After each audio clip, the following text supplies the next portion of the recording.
Hello, my name is John Fulford, and I'm the author of The Complete Guide to English Spelling Rules. Now, you've probably often wondered why English is so complicated. Well, it's historical, and it goes way back about 2,000 years. When the Romans left England, they'd been there about 300 years, but when they eventually left, the land, of course, was invaded by tribes from Western Europe. There were Angles and Saxons and Jutes and Danes, and each of them spoke a slightly different version of German. They call them Germanic languages, but they were quite different from each other.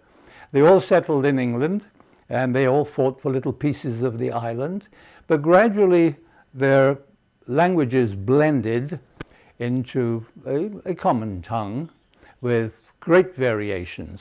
And then, of course, along came the Vikings, and they settled eventually in England, and they affected the language.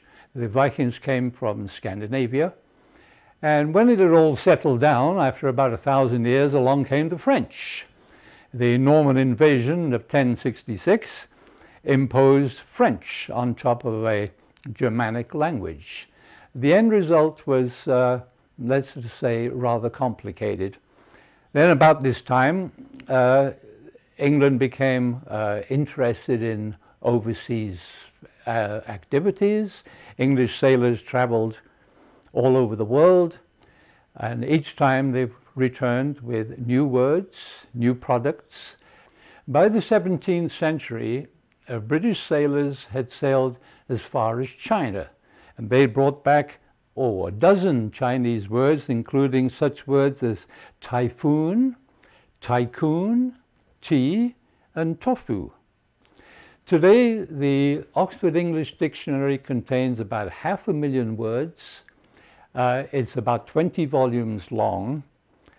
But don't worry, the average person only uses about 60,000 words, and half of those can be spelled logically and phonically.